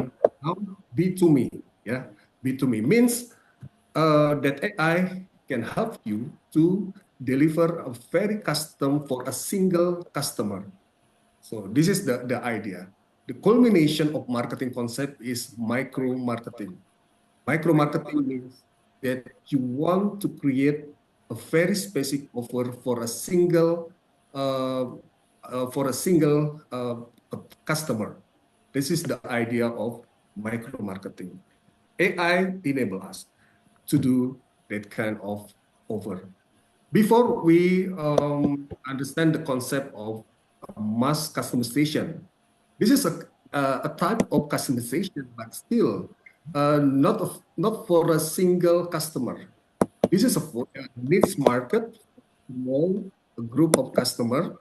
Then we try to deliver the product. Yeah. Okay. Now I think this is the main idea of the current presentation, because we already look at, try to figure out some ideas about how AI enable us to do marketing efforts, try to create the product, the offering, trying to do promotion, by having AI. Now, the next question will be whether AI is ethical, in the practice. Yeah. When we practice AI, when we utilize AI, whether it is considered as ethical practices. So I think before we further justify whether it is good, bad, or whether it is right or wrong, I think we need to try to look at the concept before. Ethics, ethics are broadly applied social standard for what is right or wrong in a particular situation, or a process of for setting those standards. Ethics differ from morals, because moral is more individuals and personal beliefs about what is right and wrong. And ethics grow out of a particular philosophy, which purport to define the nature of the world in which we live and prescribe rules for living together. Okay, I think in our life, maybe we try to apply some standard, for evaluating strategies and tactics in business. The first one, I don't know which one is more relevant for you, among those four standards. The first one is whether you prefer choosing a course of action on the basis of result you expect to achieve. Okay, so your priority is, for example, like you try to decide alternative that can give you the best return on investment, for example. This is the first one. The second one, whether you prefer to choose a course of action on the basis of your duty to apply, to follow the appropriate rules and principle. For example, we try to follow the regulation, the law in our industry. The third one is whether you choose a course of action on the basis of norms, values, and strategy of your organization or community. I think this is a more narrow, more narrow scope for number three. And the fourth one, whether you choose a course of action on the basis of your personal conviction. It is more individual, your personal belief, to justify whether a certain action is considered as right or wrong. You follow your conscience, conscience, something like that. Based upon those four standards, it reflects basically, for each, reflects the way you conduct ethical reasoning. So there are four categories at least that we can learn. The first one is end result ethics. It means that you justify your action, right or wrong, based on the result. When you can generate the positive result, then you may say that it is right. Yeah. So, for example, like either, yeah, although you might consider this is the bad things, but when such action can generate the positive result, still you may say that it is right. Yeah, yeah. The most simple example is when you watch the movie of Robin Hood. Yeah, for example. Yeah, you do something, steal something from the wealth people, and then you distribute the all the stuff to the poor. Yeah, it is not good. Yeah, you may say that it is bad because you steal. Yeah, but when you do something, you share or you distribute all the stuff to the poor, to the needy one, then you can say that okay, still correct. This is still right. Yeah, yeah. This is about end result ethics. Yeah. So your justification is based merely from the output or the result. The second one, regardless, the result, still, if you don't follow the law, then you might be considered as wrong. Yeah, this is what we call duty ethic. Yeah, the rightness of an action is based on the obligation to follow principle, laws, and social standard. When you don't follow, then still you are wrong. Yeah. Okay. This is the second one. The third one, social contract ethics. Yeah, you follow the standard from your community. Yeah, for example, like from industry, they will apply like a certain principle, a certain rule of conduct. Then you, as a part of the community, then you have to follow that kind of standard. Okay, this is number 3. Number 4 is personalistic ethics. The rightness of the action is based on one's own conscience and moral standard. It is very personal. Yeah, maybe you will say it is wrong, but using the other standard, it can be say right. Yeah. So this is how we apply ethical reasoning, depending on our situation. Which one do we have to follow? Yeah, I think this is a very good question about it. Yeah. So the ideal thing is we can try to accommodate all the ethical reasoning. Yeah, the ethical standard. Yeah, this is the ideal. But the problem is we cannot win them all. That's the point. So that's how we can try as best as we can to accommodate all the principle. And yeah, I think it's like a continuum. Yeah, we don't really want to say 100% right and wrong. Yeah, which is not. Maybe for some of you, you will say, I'm not very happy with that one. Yeah, because maybe you have a principle. Yeah, you have like a personal belief when it is right, wrong. Yeah, there is no continuum. Yeah, to justify the rightness or the wrong ethical conduct. Yeah, this is the idea. Okay, then yeah, I think some lens that we can say certain conduct considered as a right and wrong. Yeah, I think if we can do it, yeah, try to put all this stuff, yeah, whether the things considered as ethical, try to make everyone, yeah, happy to a certain degree, and also a certain conduct can be executed. So we will say as a practical, And the important thing also, and we cannot deny, that we try to follow the rules, yeah, to follow the law, yeah, because this is what we call the acceptable practices, yeah. We have to follow the rule. Okay, so I think become very complex.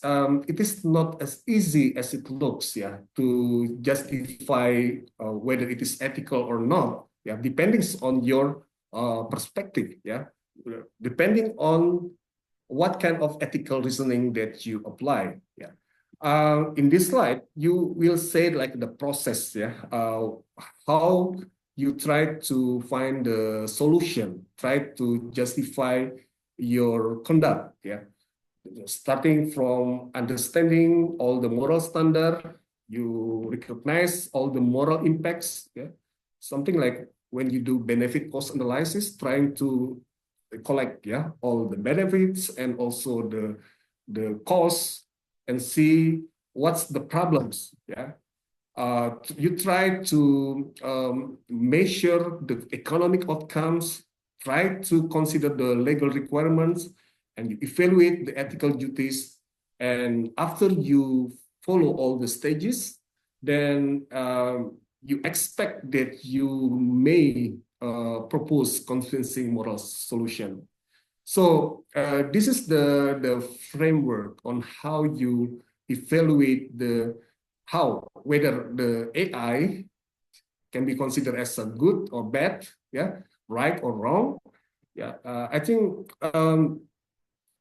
it is complex. Yeah, it's not easy, especially when we talk about the interests. Yeah, all the parties concerned. Yeah, we need to understand the stakeholder. Yeah, all the stakeholder relevant that can be affected by the use of AI.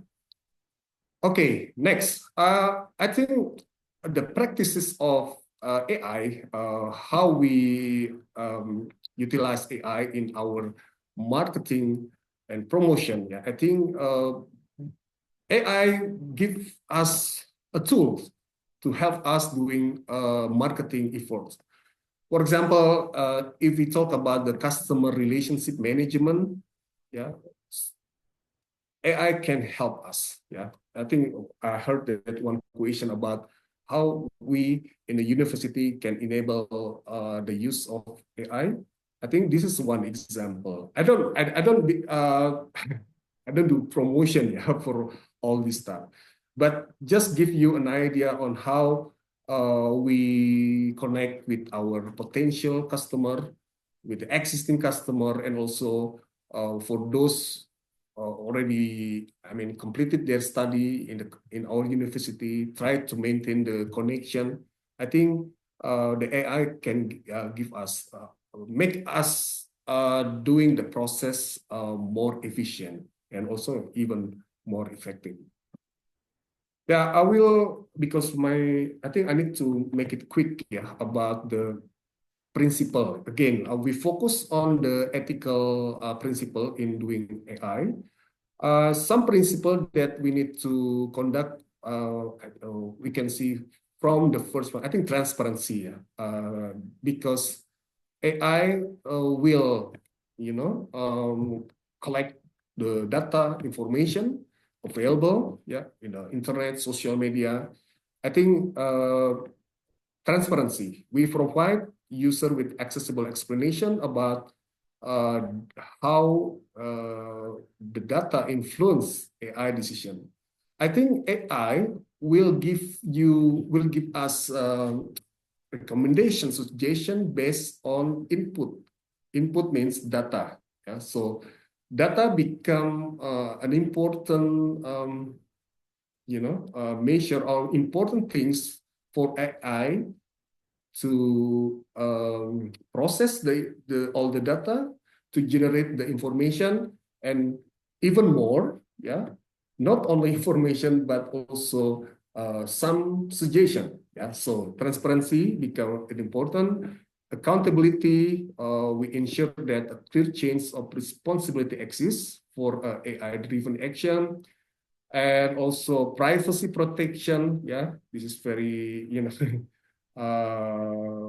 yeah, this is the current issue. Yeah, privacy protection. I don't know in our country. Yeah, data protection, privacy still become relevant for us. Yeah, so we can discuss more about it.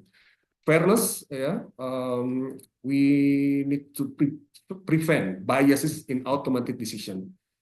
AI help us doing automation, yeah. So very data based driven tools. Yeah. So you need to, yeah, very objective means they will suggest something recommendation for you based on available data. So the problem is whether the data is reliable or not. Yeah, that's become another issue. That's why when we use AI, still we need to validate. We need to recheck again whether all the data available or all the information is accurate or not.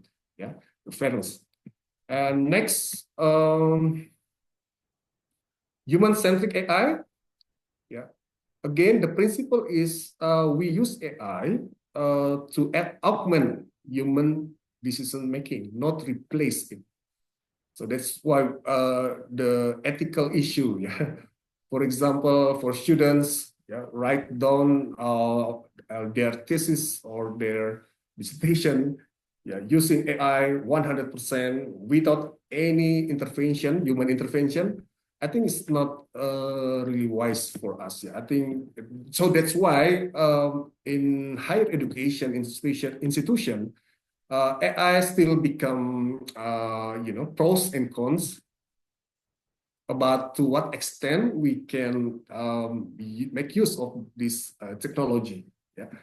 The next one, system safety and security. I think we have to ensure that the AI system are secure from cyber threats and they function reliably under the wide range of conditions. And also social responsibility, we need to keep in mind the broader implication of AI solution on society and environment. Yeah, the issue or the problem is there are so many jobs lost, gone, yeah, because the AI can replace automation, technical job, something like that. Okay, the next one will be, again, AI will need data. Yeah, they can make use of data from first-party data, second-party data, and third-party data. I think the more reliable is the primary data, yeah, from direct from the user or direct from the customer. Yeah. The problem is how we maintain the privacy. Yeah? When we use private data, well, I think we need to make sure that we use private data responsibly. The first one, I think we need to do like consent management. Yeah. When we collect data, please make sure that we already get the consent form from our customer. Yeah. So this is like what happens when there is like a one marketing idea. We call it as a permission marketing. Yeah, Seth Godin say that when we want something, yeah, we as a customer, especially when we open the internet, then there is like a one website, they offer like a free information, free content.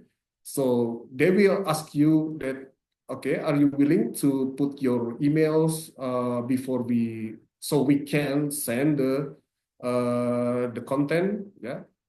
So if we don't want, yeah, we don't need to, yeah, we don't need to fill out the emails. But when we need, when we think that we are interested to the content, so we can put the emails address so they can send you the content. So consent management, yeah. Make sure that they are agree to share their personal information. And the second one is data minimization. Just collect data that strictly necessary for a specific, clearly defined purpose. Yeah. And the third one, secure data storage and transmission. We use encryption, access control, and secure transmission protocols. And when we use the public data, again, yeah, in the internet, there are so many, a huge amount of information available for us. So we can use the information again. But again, we need to do some stages like, okay, please avoid the anonymization, yeah. We practice ethical sourcing, yeah. We respect the rights and expectation of individuals and communities when we use public data. We offer transparency in use, clearly communicate how our business utilize public data for marketing or analysis. Yeah, we can use the, yeah, we can apply the responsible data use in a various sector like a retail sector. Like in the public data, we use weather trends for promoting seasonal product, private data, past purchases for sending the targeted offer. In the healthcare marketing, yeah, we utilize health statistic to identify high-risk area, private data, patient records, yeah, event marketing, yeah. We can use both public data and also private data. Okay.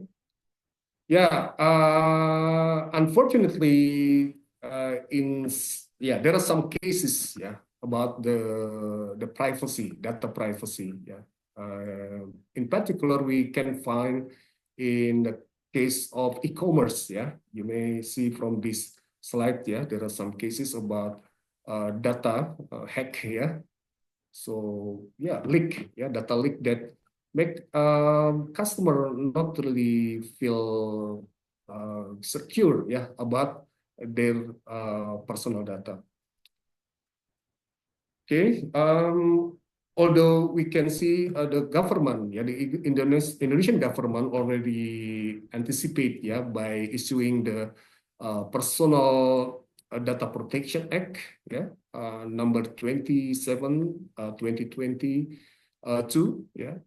So hopefully that, yeah, we can, the government can enforce, yeah, this law properly and wisely.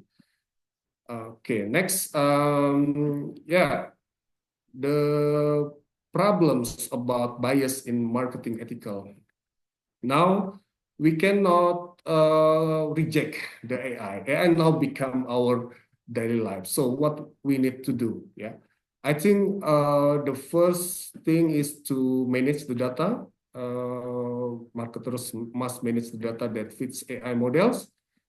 The next, we try to check, yeah, whether there are biases, yeah, in our data, because unchecked biases can reinforce harmful stereotypes, limit the opportunities for marginalized groups, and create unfair advantages.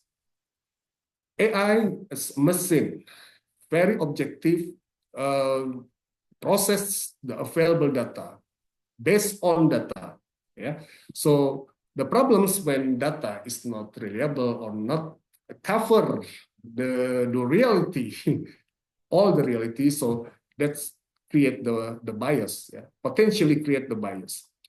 And we need to ensure the fairness, yeah, by doing ongoing monitoring, model updates, yeah. And we commit to diversity and inclusion in all AI-driven outputs. Yeah, this is the example of bias in data and AI result regarding with the loan approval system. Yeah, An AI model trained on historical loan data show high rejection rates for applicants from minority communities. Yeah, this is the problems. What happens? Yeah, historical data reflected past discriminatory practices. Yeah. Result: the system denied loans not based on credit worthiness, but on bias correlation like zip code or ethnicity. This is like the stereotype create, yeah, and it makes the bias. Yeah. So that's become our concern, yeah, to look at this problem. Yeah, the lesson will be AI must be trained on representative, clean, and audited data to avoid reinforcing inequality. Okay, best practices for reducing AI bias in marketing. We can develop bias-aware algorithm, diversify data sources, inclusive data collection, continuous improvement loop, ensure transparency in modeling, perform regular bias audits, ethical AI training for teams, and use synthetic data wisely. Yeah. So this is what we can do. Yeah. Yeah. The problems about AI also about copyright. Yeah. Intellectual property. Yeah. Because AI system can generate content that may unintentionally infringe on existing copyright or intellectual property rights. Yeah, the challenge, creativity grows, so the risk of IP violation.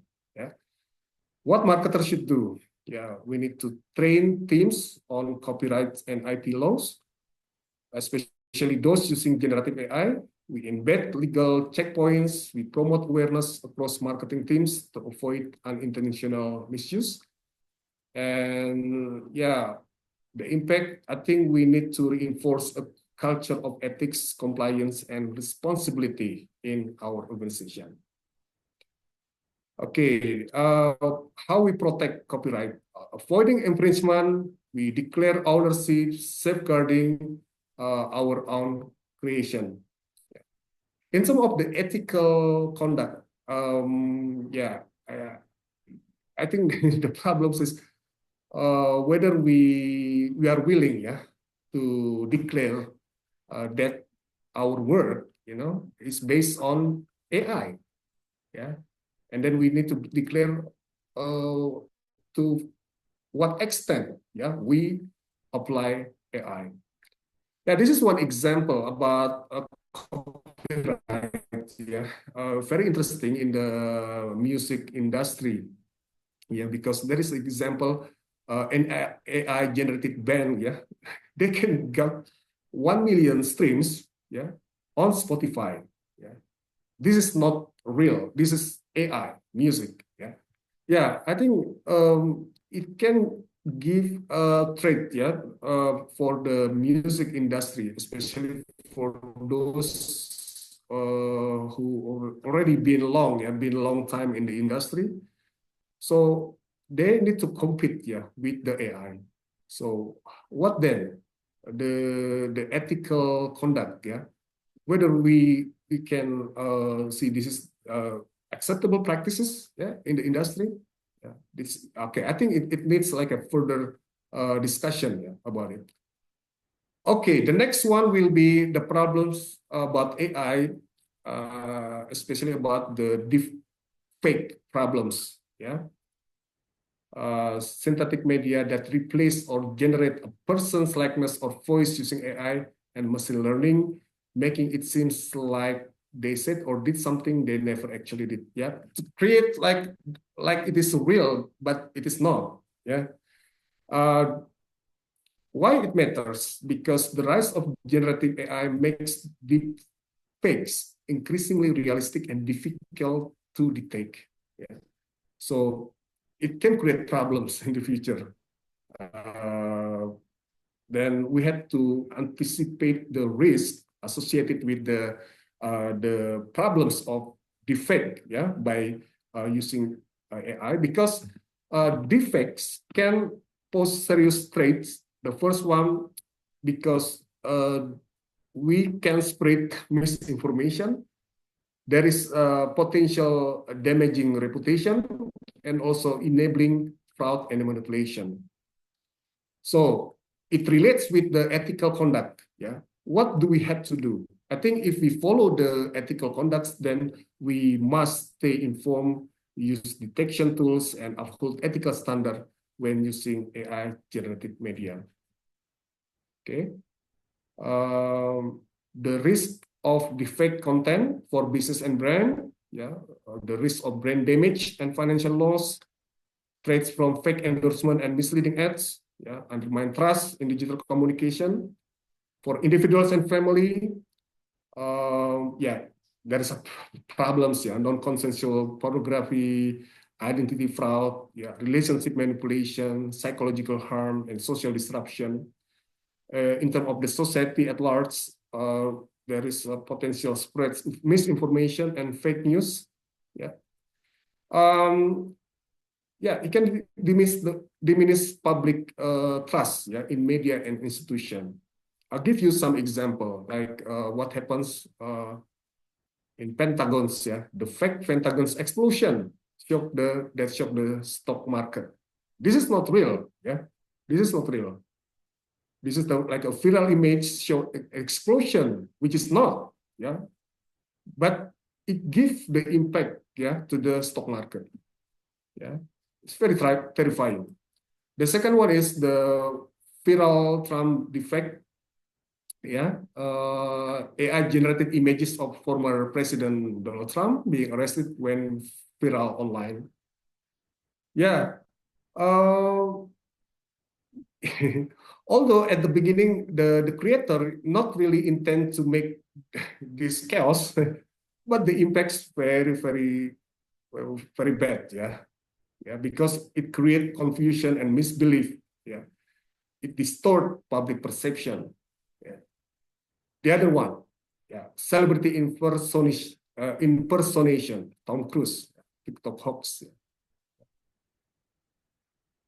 Can you imagine? Yeah, this is unbelievable. Yeah, you can create something. You can mimic the very well-known artist, and then you can use the voice, picture, laugh, yeah, something like that. Yeah. Although harmless is, yeah, although it is harmless, but we can see there is a potential, yeah, in the future if the bad people do this, yeah, to the society. Yeah, okay. I think the last thing, I think we need to do like a corporate responsibility. Yeah, we need to apply legislation and regulation, try to deal with this AI situation. We need to create a public awareness education and also try to find the technology solution to create the bad effect from the AI. This is some what are available now, some detection tools. Yeah, you may see all the website. As marketers, what we can do to fight defects is to collaborate with platform and tech companies. We educate and employ customer, implement detection technology. We use digital watermarking, authentication, enforce legal and IP protection. Yeah. Yeah. So we hope that yeah, we cannot deny AI. Yeah. So hopefully we can use AI wisely for our purpose, especially in the marketing. I think that's all from me. Thank you very much for your time, and I will give it back to Mas Yanuar. Yeah. Thank you. Thank you very much, Prof. Albert, for your insightful presentations about ethical in AI. Now we will open our discussion sessions. There are several questions that already appear in the chat box. Allow me to read it for Prof. Albert. The first question is from Vincenzo. Among the 4 approaches or 4 ethical reasoning, which one is the most difficult to apply in a conflict of interest situation and why?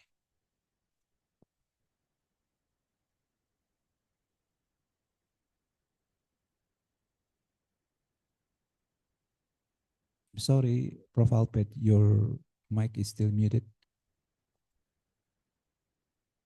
Okay, my apologies. Yeah, among the four approaches, which one is the most difficult? The most difficult thing is when you are alone in the world. It means that, especially when you are very ideals, yeah, you have your beliefs. Yeah.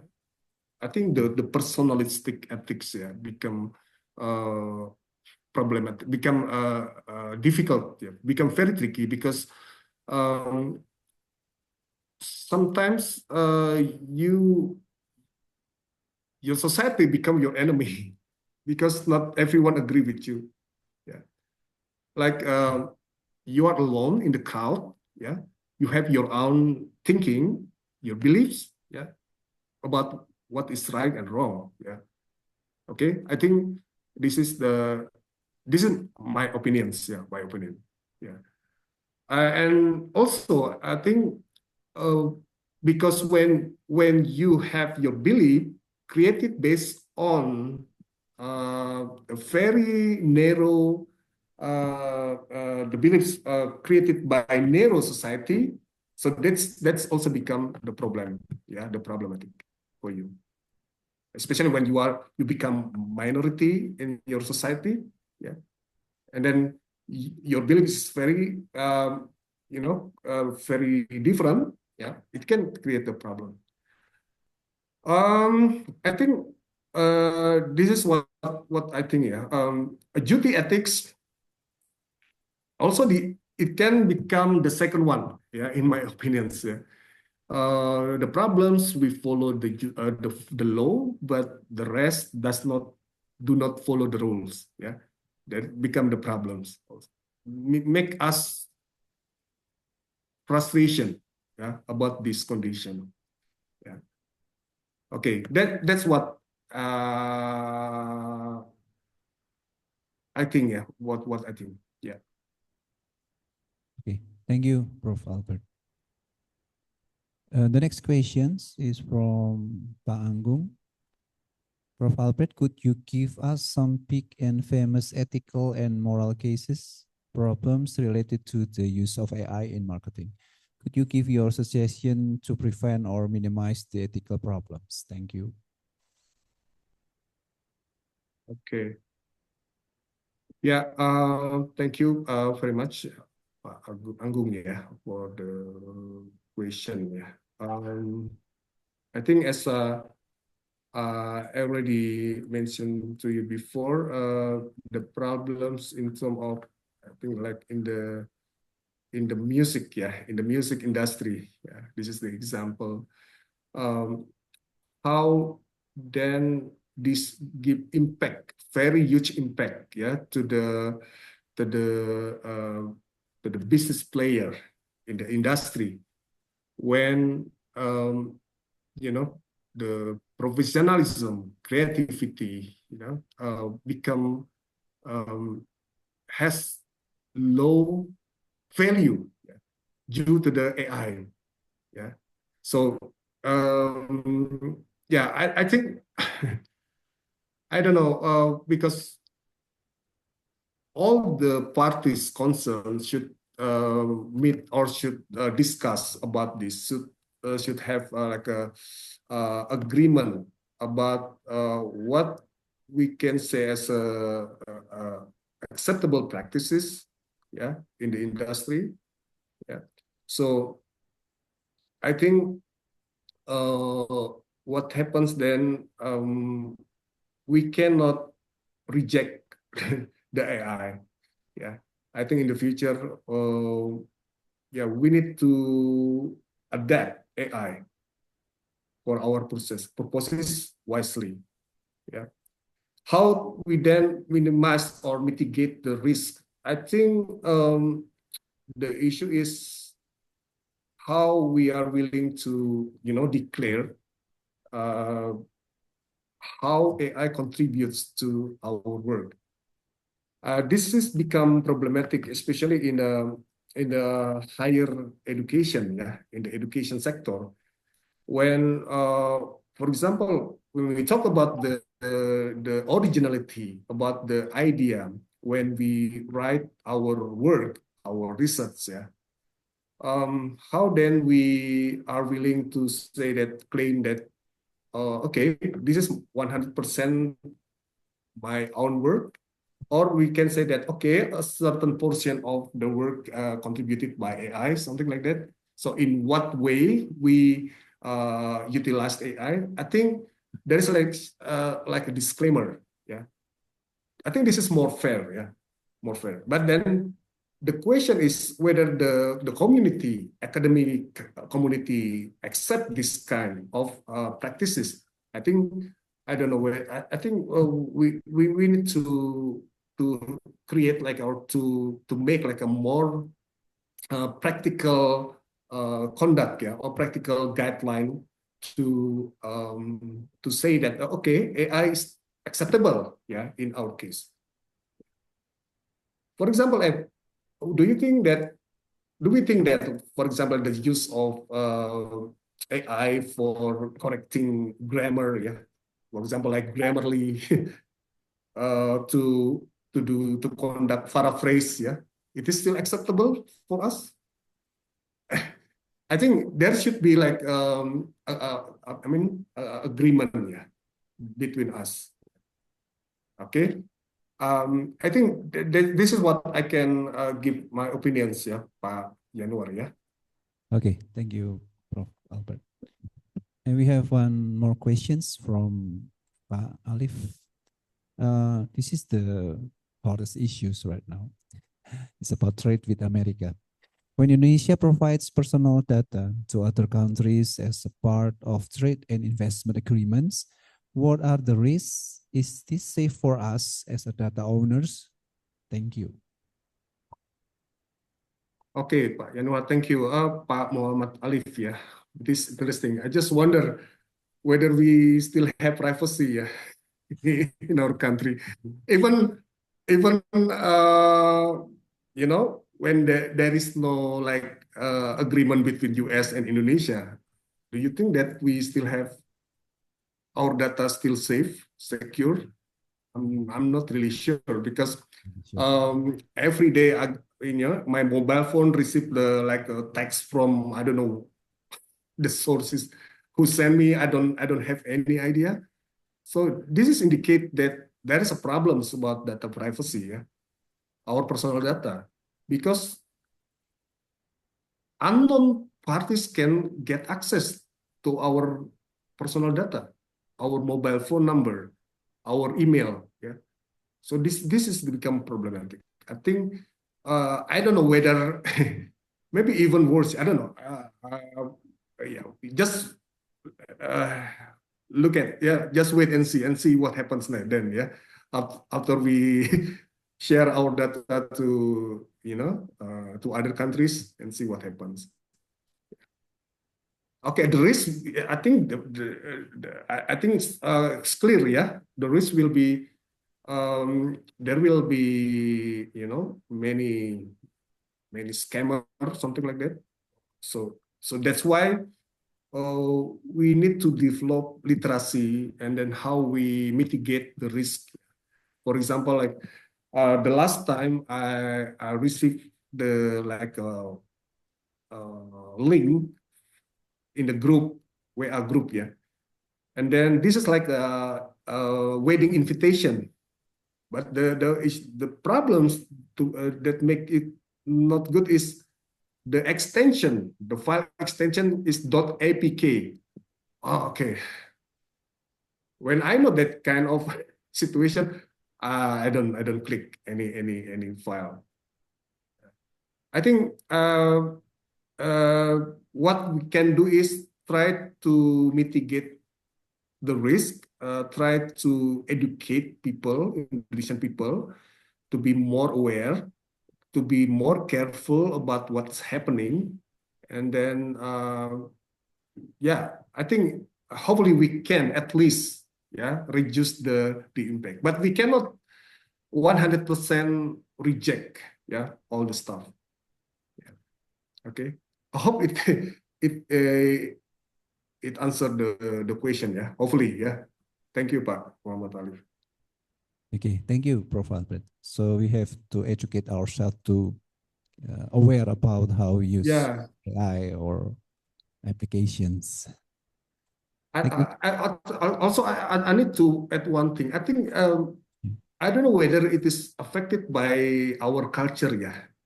Our culture is the tendency is to share. We love sharing everything, information.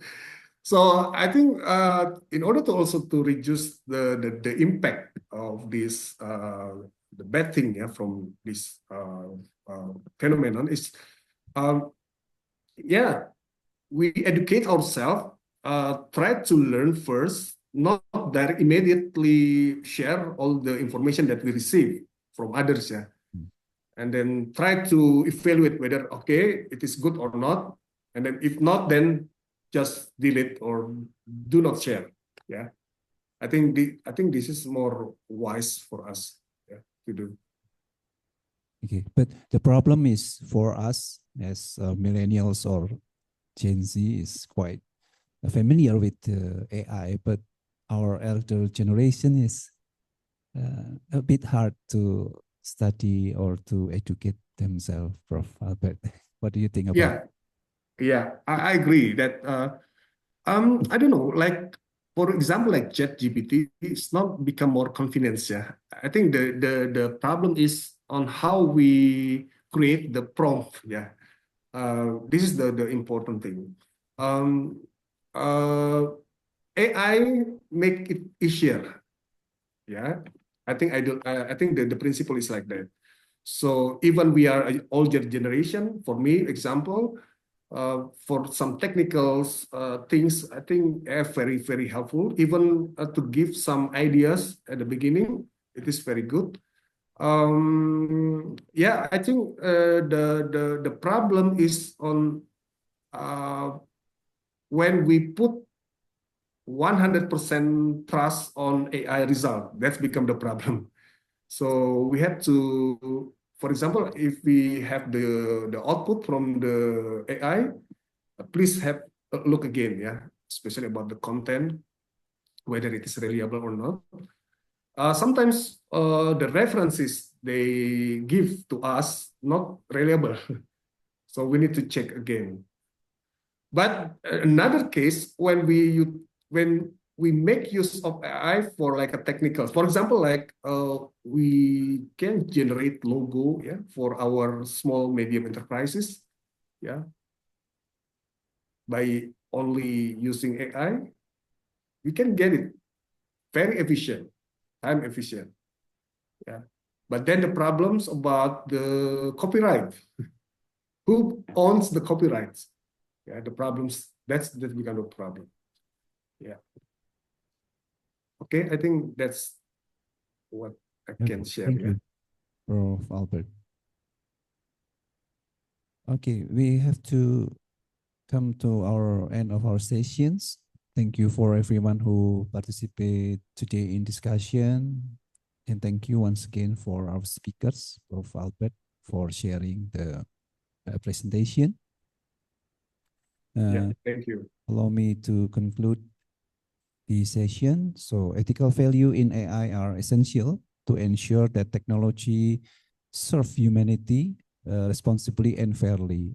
As AI become more integrated into marketing and business decisions, it must be guided by principles such as transparency, accountability, privacy, security, fairness, and respect for human dignity. Thank you very much. We have now come to the end of today's international seminar.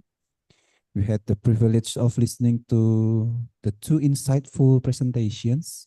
Dr. Brahim Chekima showed us about how AI can enhance consumer engagement and improve marketing effectiveness. And Prof. Albert reminded us of the importance of using AI ethically and responsibly, especially in areas such as data privacy and fairness. From both sessions, we have learned that while AI offers powerful tools for marketers, it must be used with wisdom, ethic, and human values in mind. On behalf of the organizing committee and STA AMA Salatiga, I would like to express our sincere gratitude to both our speakers for their valuable contribution. Thank you as well to all participants, both on-site or online, for your active engagement and attention throughout the sessions. We hope today's seminar has inspired new ideas and encouraged further conversations about futures of AI in marketing. That concludes our seminar. I now return the session to Ms. Amba Ristiani. Thank you and have a great day. Wassalamualaikum warahmatullahi wabarakatuh. Waalaikumsalam warahmatullahi wabarakatuh. Thank you very much, Dr. Yanuar Surya Putra, for skillfully guiding us in the discussion and ensuring this today's seminar runs smoothly. Thank you very much once again for you. All right, now we would like also to once again thank to the speakers. Mas Kukem, could you please share the certificates for the speakers? Right. Yeah, maybe both of them. Maybe. Yeah.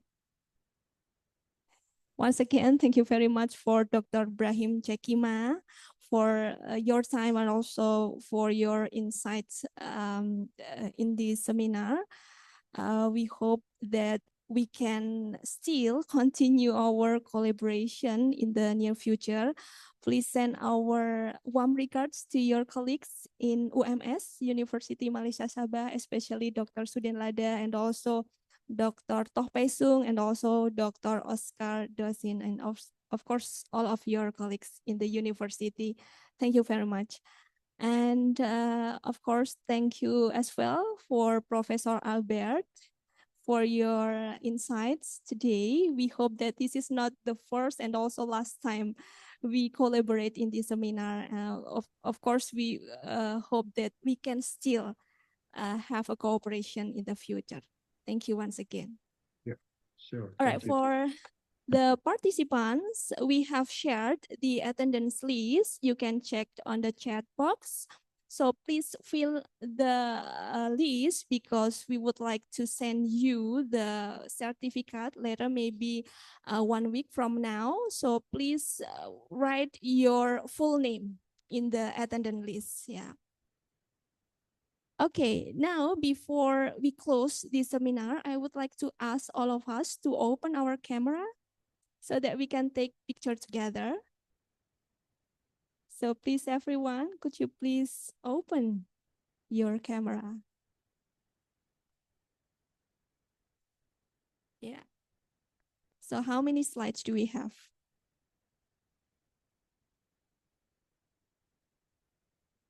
Right, maybe, so we have more than 100 participants. I see that it's around 105. So thank you very much for joining this seminar. Okay. All right. Can we start now? Yeah. All right. So I'm gonna count 1, 2, 3, and then I think it is about 4 slides. Yeah. 6 slides. Okay. Right. Okay. For the first slide, smile and 1, 2, 3. Cheese. Thank you. Okay. Wait. Now the next slide, the second one. Once again, 1, 2, 3, smile.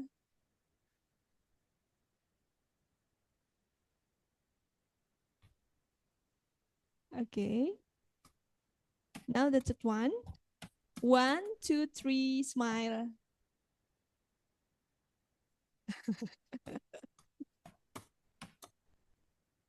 Okay. The fourth one. 1, 2, 3. Smile again.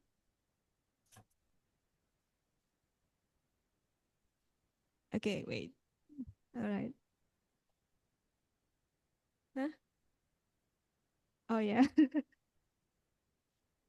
Masih banyak yang belum buka kamera. Boleh minta tolong ini yang bagian slide belakang ini belum buka kamera. Ya. Oke. Hitung lagi ya. 1, 2, 3. Iya.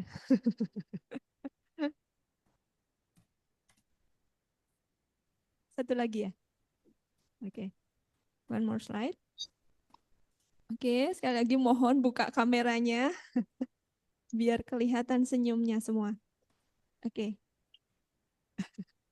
Oke, satu lagi ya. Oke. 1, 2, 3, senyum.